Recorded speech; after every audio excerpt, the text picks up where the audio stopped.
শ্রী ঠাকুর বলছেন এগিয়ে যেতে, উন্নতি করবার শক্তি ভগবান মানুষের ভিতর দিয়েছেন।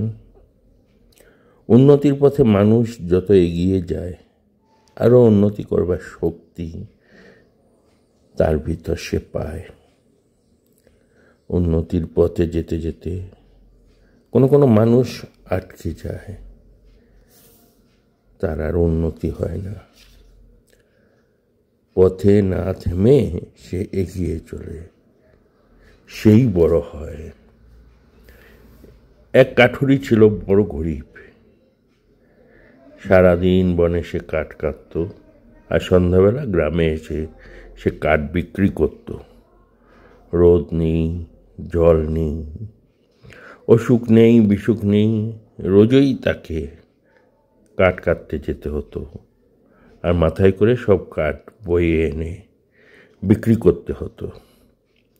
তাতে যা সামান্য পয়সা সে পেত, তাতেই সংসার তার কোনো রকম চলত। খেটে খেটে কাঠুরের ভারী দুরবস্থা হলো। গায়ে কখানা হাত ছাড়া যেন আর কিছুই ছিল না। একদিন কাঠুরে বনে কাঠ কাটতে গেছে। বনের মধ্যে এক সাধুর সঙ্গে তার দেখা। কাঠুরুর অবস্থা দেখে সাধুর মনে বড় দয়া হলো। তিনি তাকে বললেন, আরও এগিয়ে যা। সাধু চলে গেলেন। কাঠুরি মনে মনে ভাবতে লাগলো, সাধু আমাকে আরও এগিয়ে যেতে বললেন, তাই একটু এগিয়ে গিয়েই দেখি। এইভাবে কাঠুরি বনের ভিতর গিয়ে এগিয়ে চলল। যেতে যেতে সে গভীর বনে উপস্থিত হলো। গিয়ে দেখে সেখানে শুধু চন্দনের বন। খানিকটা চন্দন কাঠ কেটে কাঠুরি সেদিন বাড়ি ফিরল। সাধারণ কাঠের চেয়ে চন্দন কাঠের 20 গুণ দাম।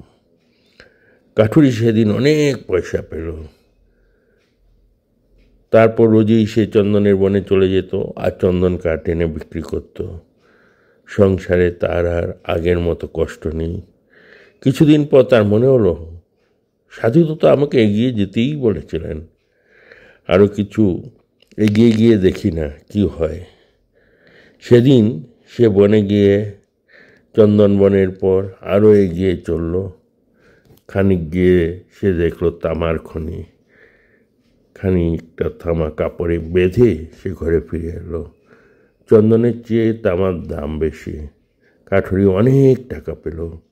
তার মনে তখন কি আনন্দ।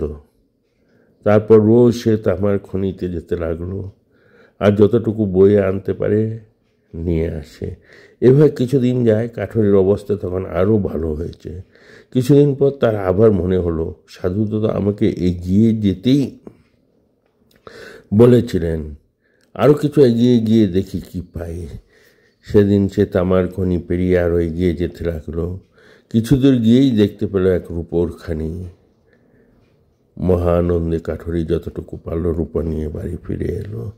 দেখতে দেখতে কাঠুরি বড় লোক হয়ে উঠল। পাড়াপড়শিরা বলা বলি করত, কাঠুরি দেবতার ধন পেয়েছে। রূপার খনি পাবার পর কাঠুরির মনে হলো, সাধুর দয়ায় আমার অনেক হয়েছে, আর এগিয়ে গিয়ে কাজ নেই, যা হয়েছে বেশ হয়েছে।